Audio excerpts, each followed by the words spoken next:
Do you guys remember the Centurions? Becoming man and machine, power extreme.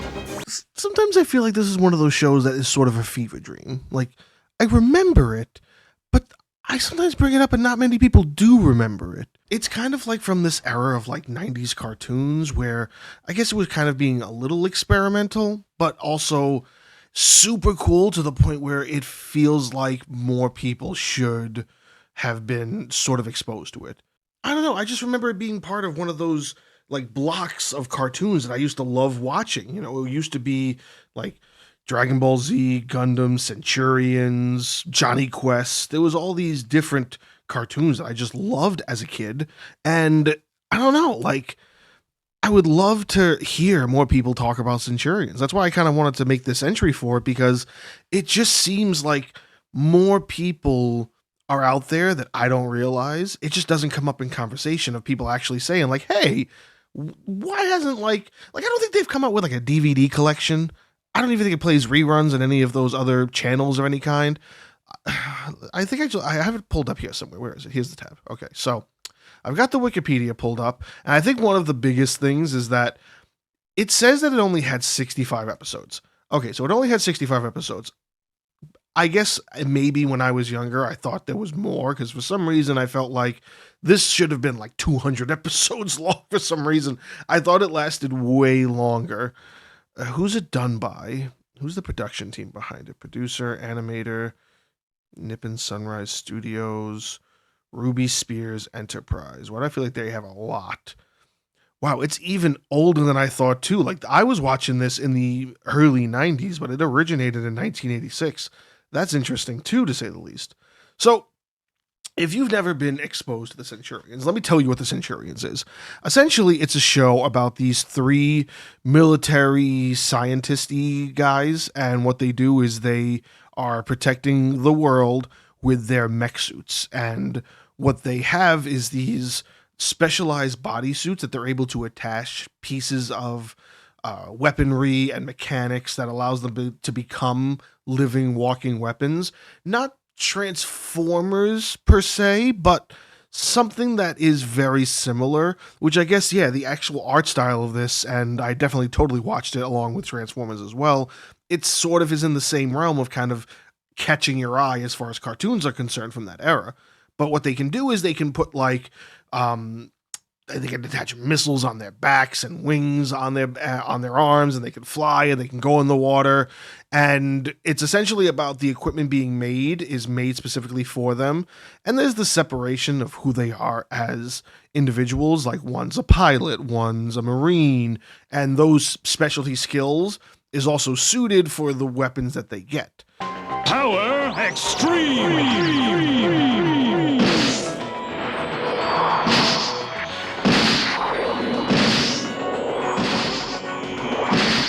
Yeah, you got Max Ray, Jack Rockwell, and Ace McCloud, and these are all the different suits that they can wear. The Cruiser, the Tidal Blast. Okay, Max Ray must be the sea expert.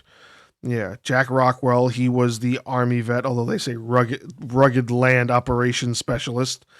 Essentially, it's an Army man, and they're also color coded, by the way. And then they have Ace McCloud. Now, that's the original team. Then they added two other guys later on. I remember these guys. And the villains were, I believe, cyborgs. That's what these guys are, the cyborgs. Doc Terror and Hacker. Okay, it's not that original, but it is like the 80s, and I guess it wasn't... You could get away with that name, I guess you could say. Let's watch. Okay, let's watch first the intro. I remember this being so dope. In the near future, Doc Terror and his cyborg companion Hacker unleash their forces to conquer Earth. Only one force can stop this evil, a handful of brave men. In specially created exoframes, they can be transported anywhere. Exoframes, that's the stuff that can hold the weapons. Fused with incredible assault weapon systems. Yep. Beamed down from the space station. I forgot they had like a monkey in the spaceship. Becoming man and machine, power extreme.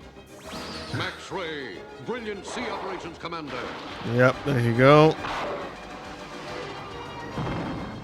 Jake Rockwell, rugged land operations specialist. Just walking around with a tank on his back. Cloud, daring air operations expert.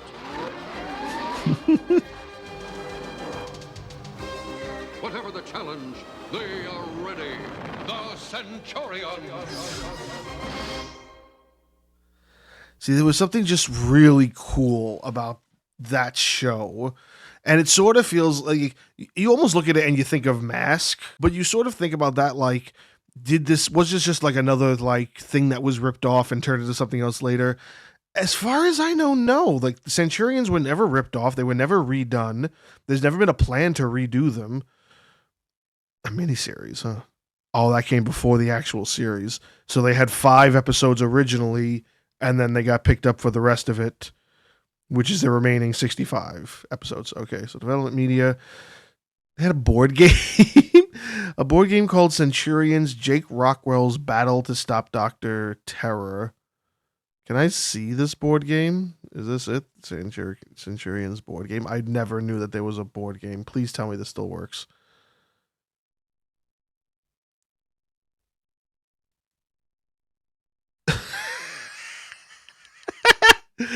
I've never seen this before. What do you do? Oh, you give him like pieces to make him stronger? This is crazy. I've never seen this before. Look at that. That's pretty funny. That's pretty funny. Okay, so they had a board game. There was a video game called Centurions Power X Extreme, which was published to Aerosoft on Commodore 64. Shit. Yeah. In 87, yeah. I would love a Centurions game. Let me see. Warner Brothers released the Centurions, the original miniseries, on DVD in Region 1 of Warner Brothers in 2011. No. Can you still find that? Oh, I wonder if you can find that. But yeah, look, like the development. There's nothing about this getting redone in any way. Let me see if I can find that on DVD. Centurions. It just says the original miniseries, but I want the whole thing. Is that it? Part 2, 3-disc DVD. Let me see. Yeah, 225 reviews. Oh, and there's part 1. Jesus Christ, it's $60 to own this whole thing. I guarantee you could find it online for free, but it's just interesting. See, I love doing stuff like this where I pick a topic and I'm like, I really want to do this entry because I really want to talk about the Centurions. And I forgot how it came up. I feel like I was talking to a buddy of mine at work about cartoons we used to love. And this was one of the ones I used to love that I felt was a deep cut. And it might be a deep cut for a lot of people that might be stumbling upon this video. And if it is, it's interesting. Let me know in the comments if you had the board game because it's interesting to see all of these little things because I didn't even know this stuff existed. To me, Centurions is a forgotten gem in early 90s cartoons, and I'm just really happy to see that they actually did something else with it. Like I felt like this was just a syndicated show that just never went anywhere outside of its, it was almost like Pirates of Darkwater, which I want to do a separate video on, or any of these shows that don't really get movies or spoken about a lot. Like I would love a rebirth of this show. I would love for this to get another chance at like the next generation, especially if they kind of like up the technology. Like we're in a different era of technology right now. And I would love to see what they could do with a show like this with that kind of premise that would be more fitting for our generation, but also bring back the nostalgia of what it was like for us growing up with the show. If you're a Centurion fan, just let me know down in the comments. I'd love to speak to more people who really did grow up with this show and loved it as much as I did. But yeah, if you like watching old school cartoons and you've never heard of this show, I suggest you give it a chance because you'll really find an appreciation for it. I think you would. If you made it this far, you are awesome. Give the video a like if you enjoyed it and let YouTube know I'm doing a good job. Consider subscribing to the channel if you haven't already and check out the other videos in the studio. All of this helps support me and the channel, so it is very appreciated. Whether you're new or returning, thanks for watching. Cheers.